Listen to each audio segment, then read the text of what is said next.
everyone and welcome to lesson 4 on speech punctuation. And so far we've been learning speech punctuation in our first part. We've planned a conversation in part 2. In lesson 3 we turned that into a first version. So we started to put it into something that looked like a story. And here I've written my version up. And this is what I'm calling my first draft.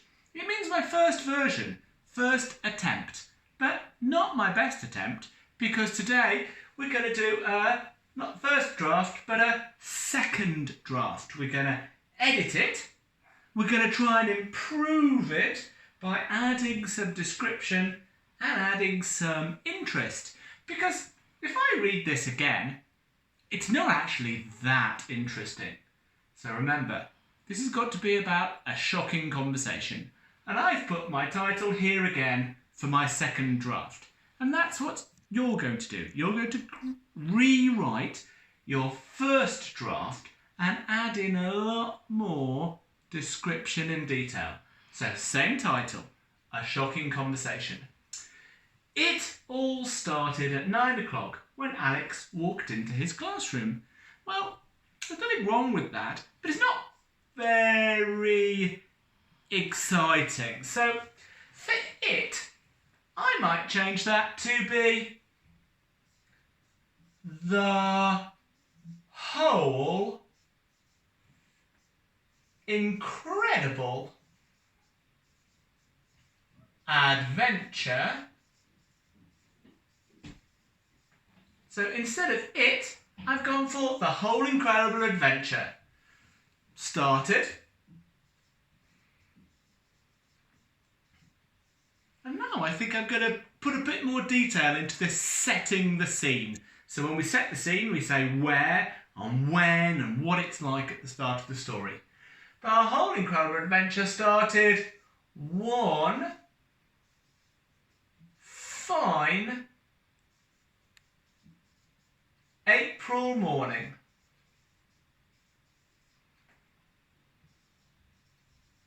When Alex walked into his classroom. That's better, isn't it? I've got more interest in that. But if I'm thinking really carefully, I'm not sure I'm completely happy with walked. I might want to look in a thesaurus and kind of describe how he walked. When Alex walked, I could choose quickly or slowly, but no, I'm going to use the thesaurus. So look in the link that I've put in for a thesaurus and see if you could choose a word which would show how he walked in. I'm going to go for when Alex sauntered into his classroom. Just kind of walked in coolly, unconcerned.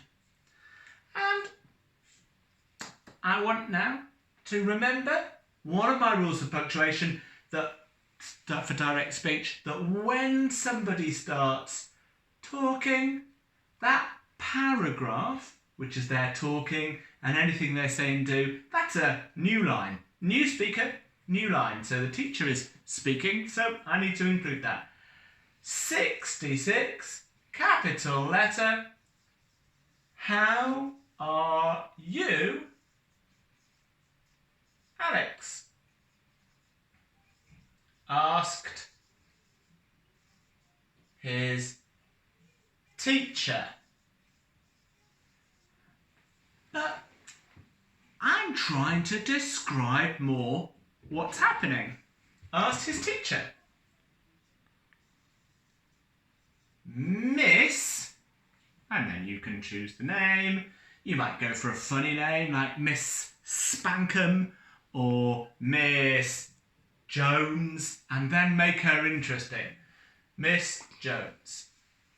How are you, Alex? Asked his teacher, Miss Jones.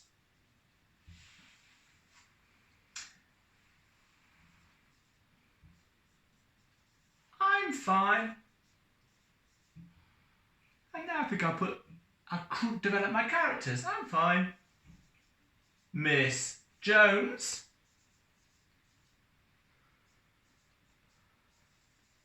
except that I'm growing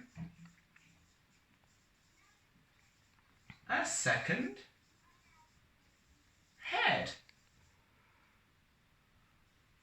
99. What must we have inside the 99? Some kind of punctuation. Here, he's just saying it in a normal way, but it's not the end of the whole sentence, so just a comma. Answered Alex casually. And now, instead of going straight into speech, in the plan it said, "What? What?" spluttered his teacher. "I think I will describe how she looked." Because to describe how she looks is better than just saying she was shocked or she was surprised. Miss Jones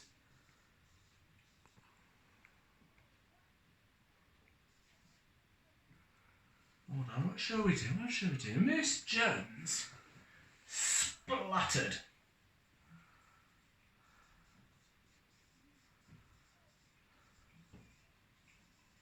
And spat out her tea. Her face went red? Bright red? Crimson. Her face went crimson. A word for really bright red. What? Her face went crimson. I'll put it in capital letters. What?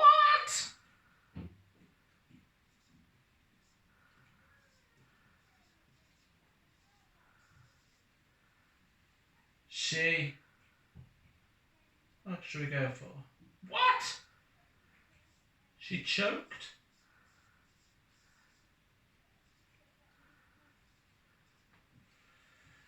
And we can continue our story that way. So can you see, I've tried to put a little bit more detail into my introduction. I've tried to develop the characters a bit more by giving them names. And then I've also tried to describe how they look and sound as they're talking to each other. So your job is to have a go at writing your first draft again, but thinking about all of those things. And if you want to challenge yourself, you can finish the whole story off. Okay guys, enjoy that now. Hope everyone is staying safe. Bye.